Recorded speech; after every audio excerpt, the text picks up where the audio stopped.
So now we're getting into our tech talks. And we've got two tech talks lined up for you. This is something that all of our students do at Full Stack Academy. And these two tech talks coming up were voted on by their classmates as some of the top ones given this year or in this cohort. So our first one gets into a little bit about voice user interfaces, which if you are not familiar with that term, you're definitely familiar with Apple's Siri, Amazon's Alexa, the Google Assistant. And in our first talk, Jamie gives us a little bit of an introduction into that new world. Awesome. Hi, everyone. My name is Jamie Yu, and I'm going to give an introduction to speech recognition. Specifically, its history, how it works, and why this is relevant to us today. So our story and our history starts in the 50s with Bell Labs. Bell Labs created the first speech recognition system called Audrey. Audrey is short for Automatic Digit Recognizer, and it's thus named because it could recognize 10 words, namely the digits 0 through 9. In the 60s, IBM made another iteration of speech recognition systems called Shoebox, and this expanded upon Audrey's 10 words to 16 words, namely 10 digits and 6 mathematical command words. So for example, if you had a shoebox in front of you, you could say 1 + 1 and it would output 2. How these technologies worked is basically you're given a speech signal, and the software system, the speech recognition system, it parses that down and breaks it down into its tiny composing phonetic units, and then puts it back together until it hits a word that it recognizes. So in this technology, there are two areas where it could improve. The first area is that at this time in the 50s, this technology, while it did work, it didn't understand continuous speech. It only understood discrete speech. So you had to, in other words, speak, but you have to pause between each word, kind of speak like a robot. Whereas humans normally communicate using continuous speech the way I am right now. This technology, another area it could improve in is that it doesn't understand differences in accents and cadences in speech.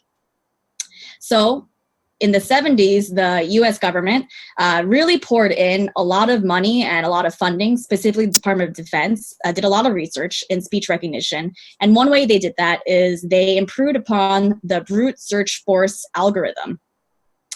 And how they did that is, as you can see here, it's basically a node map, and each node represents a tiny phonetic unit or a possible utterance within the domain. So they just added possible utterances and phonetic units into a node map until it was about 15,000 nodes.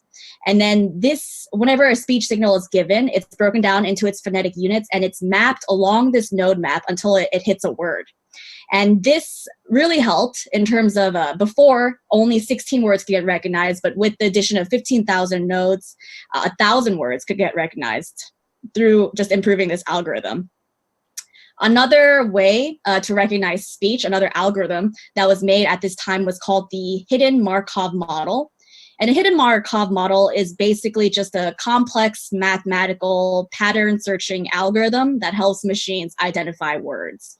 So a simple example of that is this word potato. And potato can be spoken in two ways, potato or potato. And the Markov model breaks it down into its phonetic units, which are encapsulated into the nodes that you could see here. And each link between the node is called a phenome. And the phenome is assigned a probability based on the Markov model's algorithms that uses an inbuilt dictionary. And in practical terms, what this does is basically allows this algorithm and the speech systems that use this algorithm to understand differences in accents and cadences. And basically, through this model, you can understand both potato and potato, not just potato. So in the 80s, this is the first time speech to text was possible in software. And this is using the same technologies like the brute search force and the hidden Markov model. The only difference is that hardware was getting improved in this decade. And the first one was made, the first speech to text recognition system was made in 1987 by Ray Kurzweil Technologies. In the 90s, saw more breakthroughs. Namely, a company called Dragon was able to use technologies to let their software recognized continuous speech for the first time. In other words, just normal speech without pausing between words. And they tried to market it to the population, greater population.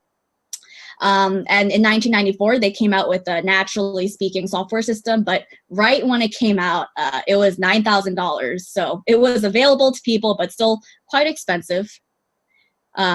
So the Markov model and the brute search forest algorithm were the main algorithms that were used to recognize speech. But in the background, without anyone noticing too much, neural networks was also being researched. And neural networks is just another way to recognize speech. And this was pioneered by a man named Geoffrey Hinton. He's a cognitive psychologist and computer scientist. And he is often called the godfather of deep learning. And machine learning and deep learning is the engineering discipline of letting computers and training computers to do things that the human brain can do, specifically in the areas where the human brain vastly surpasses computers. And one such area is the area of natural language processing, For example, babies, they are much better than computers in learning languages and understanding languages. So the inspiration for machine learning and deep learning is our own human brain. And just to give a brief overview of that inspiration, the human brain has around 100 billion neurons and 7,000 synapses, so connections between neurons, and 20,000 to 70,000 incoming spikes of data at any given second. So just a lot of activity is going on in the brain at any given second. And neural networks is an implementation of machine learning and deep learning, and an implementation of the neural networks inside our own brain. And so just this simple diagram is just the nodes they represent the neurons in our brain, and the links between each node represents the synapses or the connections between the neurons, and it's where data can get passed. And the neural network is simply just an implementation of what's going on in our own brain, essentially. And Geoffrey Hinton, he has been working on this research, machine learning, deep learning, for 3 decades. Actually, many people in the research community told him that he was wasting his time because compared to other algorithms, the deep learning was just being outpaced by algorithms like the hidden Markov in speech recognition, specifically. And yeah, many people told him he was wasting his time, but it wasn't due to the fault of the research or machine learning and deep learning itself, but it was due to the fact that machine learning requires large amounts of data to actually learn. And at that time, the data just wasn't there. It didn't exist. Until the 2000s, where, the internet was created before the 2000s, but the 2000s had the revolution of the smartphone. And it was the first decade, I'd say, that the internet really proliferated and users were able to use it very conveniently on a daily basis through their phone. And technology giants like Google was able to encapsulate search queries, speech samples, just tons of data from users that people were using Google just all the time. So they were able to use that data and feed it to their machine learning algorithm and do amazing things with it. For example, they implemented a voice assistant in the iPhone in 2008. And now our decade, the 2010s, in speech recognition history, this is the decade of the voice assistant. And if you see here, these are just different iterations that different companies have made of their own speech recognition systems or their own voice assistants. And from left to right, you can see it's Apple's Siri, Microsoft's Cortana, Amazon's Alexa, and Google's Google Now. And here is Amazon's Echo Dot. The Echo Dot is just a physical interface where you can use it to interact with Amazon's voice assistant, Alexa. And the way Alexa works is Alexa needs to be set first. It's kind of like an invocation word, and it lets Echo know to listen. And everything said after Alexa is the command, which it then executes.